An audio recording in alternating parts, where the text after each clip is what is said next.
नमो बुद्धाय साथियों, आज कार्तिक पूर्णिमा का महापर्व है। कार्तिक पूर्णिमा के दिन विश्व गुरु भगवान बुद्ध के जीवन में कई महत्वपूर्ण घटनाएं घटित हुई हैं, जिससे कार्तिक पूर्णिमा बौद्ध जगत का पावन महापर्व बन गया है।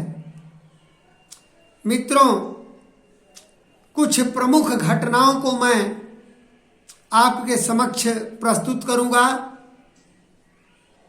नमो तस्य भगवतो अरहतो सम्मा संबुद्धस्स। मित्रों, मैं चित्र प्रभा त्रिशरण संस्थापक सम्राट अशोक बौद्ध महासंघ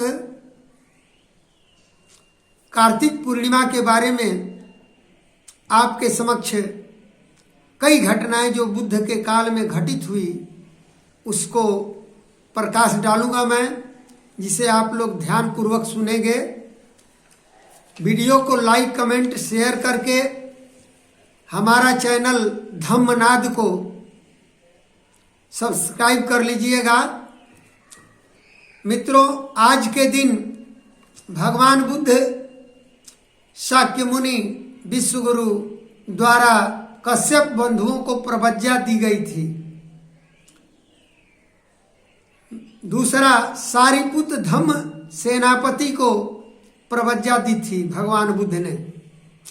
तीसरा, आज ही कार्तिक पूर्णिमा के दिन भिक्षु उरुबेला कश्यप का परिनिब्बान हुआ था। इसके बारे में भी विधिवत हम लोग चर्चा करेंगे कि उरुबेला कश्यप कौन थे। चौथा, 484 ईसा पूर्व में धम्म सेनापति सारिपुत का नाला ग्राम में परिनिब्बान हुआ था। इस पर भी हम लोग विधिवत चर्चा करेंगे। पांचवा, सारिपुत के 3 भाई सुंद, उपसेन तथा रेवत को प्रवज्ञा भगवान बुद्ध ने दी थी। छठा, सारिपुत की 3 बहनें चाला, उपचाला एवं शिशुपाला को भगवान बुद्ध ने प्रवज्ञा दी थी, आज कार्तिक पूर्णिमा पर ही। 7वां, भिक्षु संघ का वर्षावास पूर्ण रूपेण समाप्त हो जाता है। 8वां, देवानम प्रियदर्शी सम्राटों के सम्राट चक्रवर्ती सम्राट अशोक महान का आज ही के दिन यानी कार्तिक पूर्णिमा पर महाप्रयाण दिवस अर्थात स्मृति दिवस मनाया जाता है। स्मृति हुआ दिवस है। 9वां, विश्व गुरु तथागत बुद्ध द्वारा 60 अरहत भिक्षुओं को लोक कल्याण हेतु चारों दिशाओं में जाकर धम्म प्रचार प्रसार में निम्नवत संदेश तथागत ने दिया था। कहा था कि चरथ भिक्षवे चारिकम बहुजन हिताय बहुजन सुखाय अथाय हिताय लोकानुकंपाय। अर्थात भिक्षुओं चलते रहो अनेक लोगों के भला के लिए, अनेक लोगों के सुख के लिए, अनेक लोगों के देव मनुष्यों के कल्याण के लिए, हित के लिए, सुख के लिए विचरण करते ही रहो। मित्रों, आगे मैं कार्य को गति प्रदान करूंगा। प्रथम घटना जो है इसे विधिवत आप लोग सुनेंगे। कश्यप बंधुओं की धम्म दीक्षा। 3 कश्यप बंधु थे। पहला उरुबेल कश्यप, दूसरा नदी कश्यप और तीसरा गया कश्यप। ये तीनों ब्राह्मण परिवार के कश्यप गोत्र के थे। ये तीनों भरी जवानी में ही गृह त्याग कर बोध गया के निरंजना नदी के किनारे उरुबेला में अलग अलग स्थान पर अपने अपने आश्रम बनाकर निवास करते थे। ये जटाधारी नाम से प्रसिद्ध थे। गया कश्यप के पास 200 शिष्य, नदी कश्यप के पास 300 शिष्य तथा उरुबेल कश्यप के पास 500 शिष्यों की जत्था थी। सारनाथ में भगवान बुद्ध ने 5 परिव्राजकों को अपने प्रथम देशना उपदेश द्वारा धम्म दीक्षा यानी प्रवज्जा दी थी, जिन्हें पंचवर्गीय भिक्षु कहते हैं। पहला कौंडिन्य, दूसरा असजित, तीसरा वप, चौथा भद्य तथा 5वां महानाम कहलाते थे।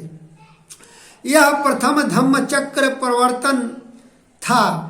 बाद में वाराणसी के नगर श्रेष्ठी के पुत्र यश ने मृगदाय वन यानी सारनाथ में आकर भगवान बुद्ध से विनती की। भगवान ने उसे प्रवज्जित कर भिक्षु बनाया। वह छठा भिक्षु हुआ। फिर उसके 4 घनिष्ठ मित्र विमल, सुबाहु, पूर्णजीत और गवापति भिक्षु बने। तत्पश्चात उसके पिता ने भी धम्म दीक्षा ली, साथ ही माँ और पत्नी ने भी भगवान बुद्ध से धम्म दीक्षा लिया। इस तरह से तथागत बुद्ध को मिलाकर कुल 61 अरहत भिक्षु हो गए। बौद्ध धम्म के इतिहास में यश की माँ और उसकी पत्नी प्रथम दीक्षित महिला उपासिका बनी थी। सारनाथ के धम्मचक्र परिवर्तन के बाद भगवान बुद्ध पुनः अपने ज्ञान प्राप्ति स्थल उरुवेला बोध गया वापस चले गए। मित्रों, भगवान बुद्ध के धम्म प्रचार की शैली बहुत ही प्रभावकारी थी। उसके साथ ही वाद विवाद और तर्क संगत चर्चा में सभी लोग पराजित होकर उनकी शरण में आ जाते थे, क्योंकि वे विज्ञानवादी दृष्टिकोण सहित देशना करते थे। धम्म की सहिष्णुता, व्यक्ति समानता और स्वतंत्रता की बात करते थे। बुद्धिवाद और विवेक की बात करते थे। इसलिए सभी उनका धम्म सुनकर धन्य होकर शिष्य व उनका अनुयायी बन जाते थे।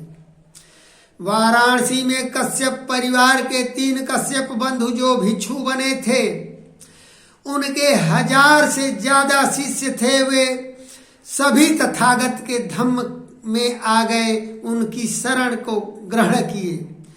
इस तरह भिक्षुओं शिक्षकों की संख्या दिन दूनी और रात चौगुनी बढ़ती गई। उर्वेल कश्यप के हजारों शिष्य थे, इसलिए तथागत ने उन्हें भिक्षु संघ का प्रमुख बना दिया। 165 वर्ष के उम्र तक धम्म प्रचार का कार्य करते हुए उर्वेल कश्यप ने अपने अंतिम समय का एहसास कर भगवान से परिनिर्वाण की अनुमति मांगी थी और परिनिर्वाण पद की प्राप्ति हुई। वह जो दिन था वह आज ही का दिन कार्तिक पूर्णिमा का दिन था। इसलिए कार्तिक पूर्णिमा का महत्व और भी बढ़ जाता है। दूसरी घटना बताने जा रहा हूं मित्रों।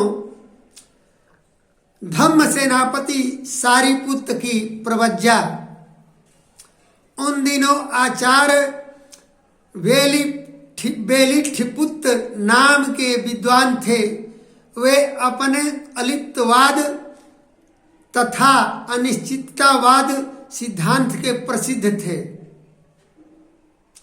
उपतिस्य और कोलित नामक उनके 2 शिष्य थे। इन्हें बौद्ध जगत में सारिपुत्र और महामोगलान के नाम से जाना गया। सारिपुत्र और मोगलान दोनों ही परम मित्र और अमीर परिवार के थे, जो यौनावस्था में ही गृह त्याग कर परिव्राजक बन गए थे और राजगृह पहुंच गए। उस समय भगवान बुद्ध भी राजा बिंबिसार को दिए हुए वचन को पूरा करने के लिए राजगृह पहुंचे थे। तथागत बिंबिसार की राजधानी राजगृह के वेणु वन में विश्राम कर रहे थे। उसी वेणु वन में भगवान के पंचवर्गीय भिक्षुओं में से एक भिक्षु अश्वजीत भी निवास कर रहे थे। उसी बीच सारिपुत्र से मुलाकात हो गई और एक दूसरे का अभिवादन कर कुशल क्षेम जाना। सारिपुत्र ने अश्वजीत की शांति मुद्रा, संयत दृष्टि, तेजस्वी मुख मंडल को देखकर उनसे कहा, हे आयुष, तुम्हारी इंद्रियां प्रसन्न है, तुम्हारी छवि विशुद्ध और उज्जवल है। तुम किस महापुरुष से प्रभावित हो? तुम्हारे शास्त्रक अर्थात गुरु कौन है?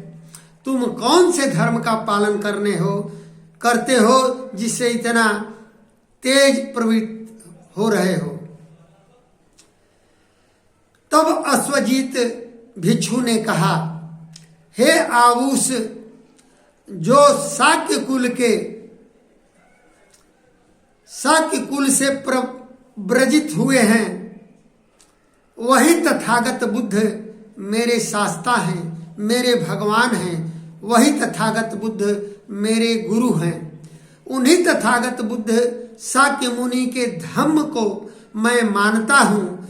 और तुम्हारे शास्ता कौन से सिद्धांत और उपदेश देते हैं जिससे इतने तुम प्रभावित हो? इस बात पर अश्वजीत भिक्षु ने यह गाथा कहते हुए कहा, ये धम्मा हेतुपभवा हेतु तेषम तथागतो आहं ते सन्नेतो निरोधो एवं वादो महासमनो। महावज्ञ विनय पिटक से लिया गया है। अर्थात सभी धर्म अर्थात पदार्थ घटनाएं हेतु कारण से उत्पन्न होते हैं। इसका हेतु यानी कारण तथागत बतलाते हैं और उसके निरोध यानी विनाश का मार्ग भी बतलाते हैं। महाश्रवण विश्वगुरु भगवान बुद्ध का यही मत और सिद्धांत है। यह सुनकर सारिपुत्र बहुत प्रभावित हुए और यह घटना उन्होंने अपने परम मित्र मोगलान को भी बताई। 250 शिष्यों के साथ सारिपुत्र और मोगलान तथागत की शरण को ग्रहण किया और अरहत पद की प्राप्ति की।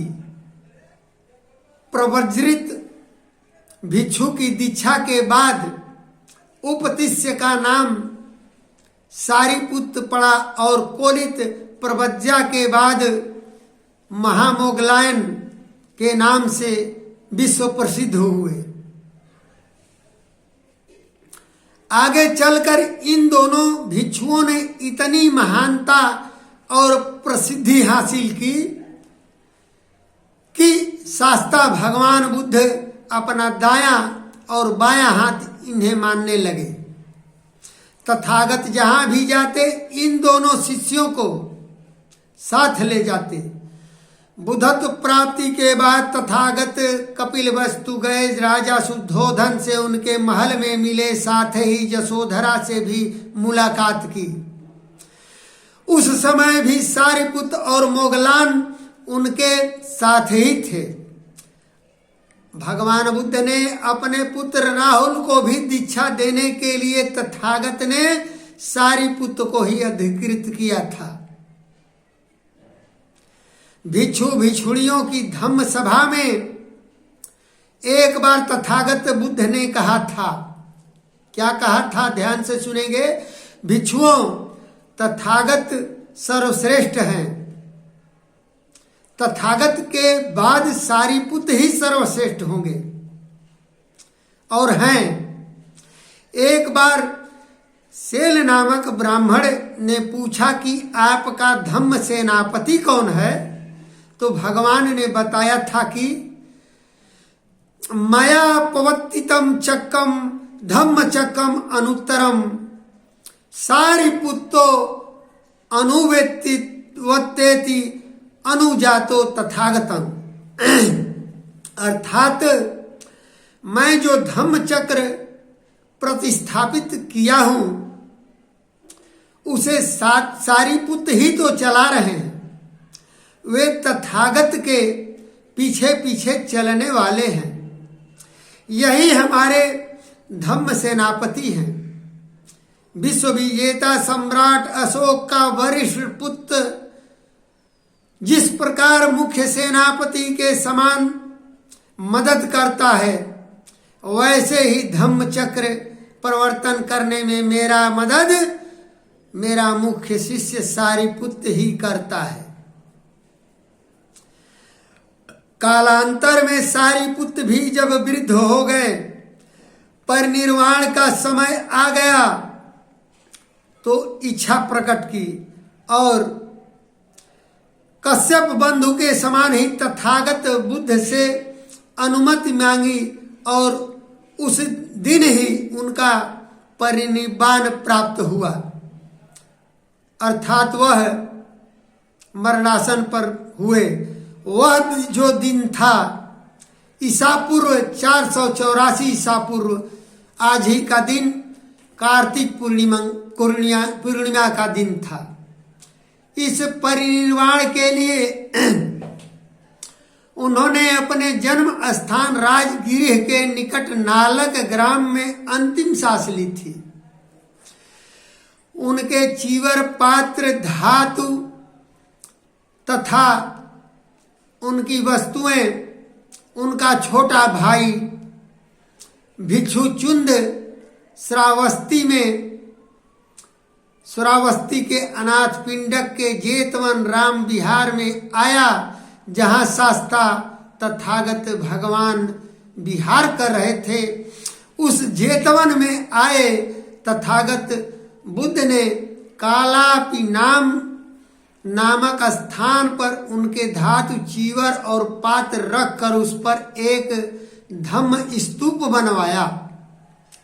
इसलिए कार्तिक पूर्णिमा का महत्व इतिहास में और भी बढ़ जाता है। तीसरी घटना है मित्रों, जिसे आप लोग ध्यान पूर्वक सुनेंगे। सारीपुत्र के भाइयों की धम्म दीक्षा तथा प्रवज्जा। राजगृह के पास उपतिस्य नामक एक गांव था, जिसका वर्तमान नाम बड़गांव है। नालंदा जिले में उस गांव के लोग नालक कहते हैं। सारीपुत्र का जन्म इसी नालक गांव में हुआ था। उनके पिता का नाम भगंत तथा मां का नाम रूपसारी था। संस्कृत ग्रंथों में सारीपुत्र को सालीपुत्र, सारीपुत्र या सारद्वती पुत्र भी कहा जाता है,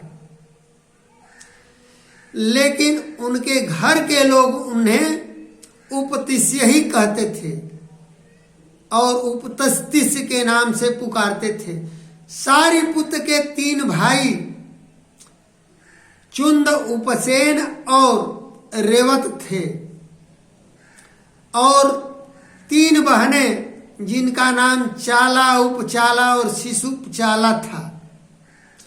सारीपुत्र जन्म से ही धनाढ़ परिवार में पैदा हुए थे और तरुणावस्था में ही गृह त्याग कर प्रव्रजित होकर भिक्षु बन गए थे। तत्पश्चात उनके सभी भाइयों और बहनों ने भी प्रव्रज्जा ली थी। जिस दिन इन सभी भाइयों बहनों ने प्रव्रज्जा ली थी, वह कार्तिक पूर्णिमा का ही महत्वपूर्ण दिन था। इसलिए कार्तिक पूर्णिमा का महत्व विश्व के इतिहास में और भी महत्वपूर्ण हो जाता है। चौथी घटना सुनाता हूं, उसे ध्यान से सुनिए मित्रों। राज अग्र श्रावक महामुगलायन की हत्या किस तरह से की गई, उस पर भी प्रकाश डालने जा रहा हूं। राजगृह के निकट महामुगलान की जन्मभूमि कोलित नामक गांव है। गांव के ही नाम पर उन्हें कोलित कहकर लोग पुकारते थे। प्रव्रज्या के बाद भिक्षु विश्वगुरु भगवान बुद्ध ने सारिपुत्र को प्रथम धम्म सेनापति तथा महामोगलान को द्वितीय धम्म सेनापति पद देकर घोषित किया था। मोगलान की काया नीले रंग के कमल के समान थी। आज भी श्रीलंका में उनकी प्रतिमा नीले रंग की ही बनाई जाती है। सारिपुत्र और मोगलान तथागत से उम्र में बहुत अधिक थे। इन दोनों का परिनिर्वाण तथागत के सामने ही उनके जीवन काल में हुआ। सारिपुत्र का परिनिर्वाण कार्तिक पूर्णिमा को ही ईसा पूर्व 484 में हुआ, जिससे कार्तिक पूर्णिमा का महत्वपूर्ण और भी स्थान हो जाता है। तथा महामोगलान की कार्तिक अमावस्या के दिन विरोधियों द्वारा, धम्म विरोधियों द्वारा, दुश्मनों द्वारा हत्या कर दी गई थी। मित्रों, तथागत ने महामोगलान की धातुओं पर राजगृह में एक स्तूप का निर्माण करवाया। इसके अलावा मध्य प्रदेश में विदिशा के पास सांची में स्तूप का निर्माण करवाया था। सांची में एक स्तूप और भी है जो शांति स्तूप के नाम से विश्व प्रसिद्ध है। वहां दोनों बुद्ध शिष्यों सारिपुत्र और मोगलान की अस्थियां रखी हुई है। प्रतिवर्ष नवंबर माह में अंतिम रविवार को वहां पर ये अस्थियां दर्शनार्थ रखी जाती हैं।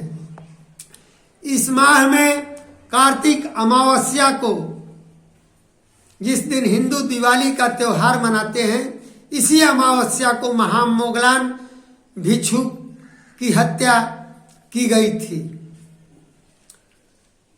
कार्तिक अमावस्या के दिन बौद्ध भिक्षु तथा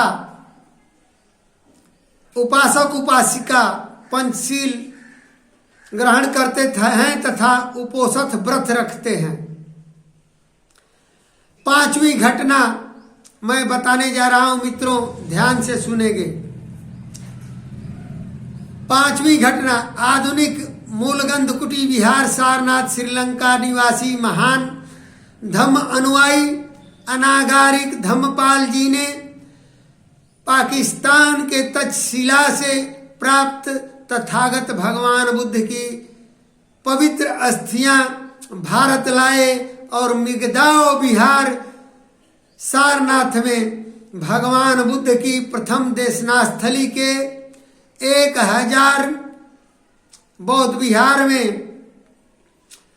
भगवान बुद्ध की प्रथम देशनास्थली के एक विहार में सुरक्षित रखी गई है, जो वर्तमान में मूलगंधकुटी विहार के नाम से विश्व विख्यात है।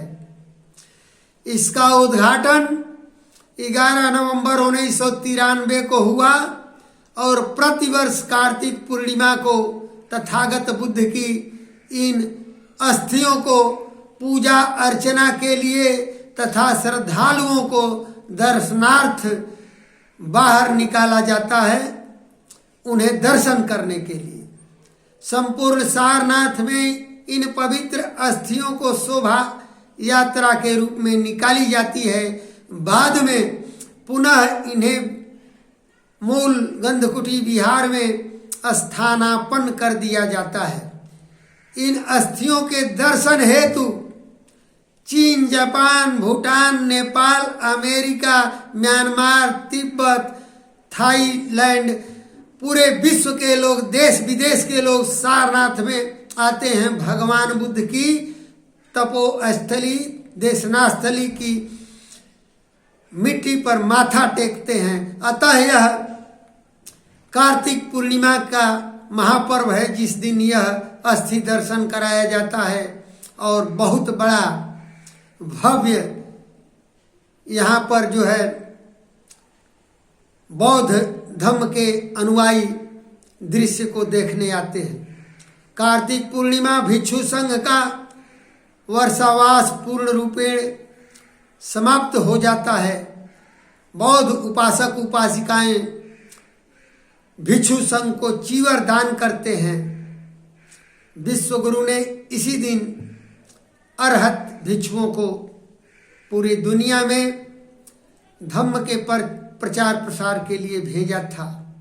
मित्रों, इसे हम अपने जीवन में उतारें और जो भगवान बुद्ध ने पूरे विश्व को शांति का संदेश दिया है, मानव को मानवता की तरह जीने के लिए धम्म दिया है, वह उस धम्म पर हम चलकर अपने जीवन को सुखमय बनाएं और साल में 1-2 बार अवश्य ही अपने बौद्ध तीर्थ स्थलों पर सपरिवार भ्रमण करने जाएं।